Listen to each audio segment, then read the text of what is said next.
8 દિવસ રોકાણ, અને 8 દિવસે પાછો પ્લેનમાં સુરત આવ્યો. અને પછી શેઠને મળ્યો. શેઠ બહુ આનંદ આવ્યો. શેઠને 2.5 લાખનું બિલ આપ્યું, હોટલનો ખર્ચો ને આ બધું. તે શેઠ કે બેટા કાંઈ વાંધો નહીં, તે 2.5 લાખ વાંધો નહીં, પણ ઓલું કામ થઈ ગયું ને ત્યારે આ બોલ્યો. કયું કામ?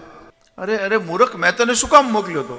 આપણે ચેક લાવવાનો હતો. ત્યારે આણે કીધું કે શેઠ મને બીજું બધું યાદ રહ્યું, એ એક ભૂલાઈ ગયું. તમે કીધું પ્લેનમાં જાજે, ટેક્સીમાં ફરજે, સારી હોટલમાં ઉતરજે, સારા કપડાં પહેરજે, સારું ખાજે, આ બધું મને યાદ રહ્યું, આ ચેકનું ભૂલાઈ ગયું. એમાં આ સંસારમાં 90% લોકોનું કાળુભાઈ આવું થયું કે સારી રીતે રહેવું, રૂપિયાની જગ્યાએ 2 રૂપિયા વાપરવા, અને હે આનંદ કરવો, બધું આમ ટીપટોપ. પણ જેનું મૂળ કામ હતું એ જે લક્ષ્ય માણસ સિદ્ધ કરી લે એને કલ્યાણ કહ્યું છે. અને માનવ જીવનનું લક્ષ્ય ભગવત પ્રાપ્તિ છે.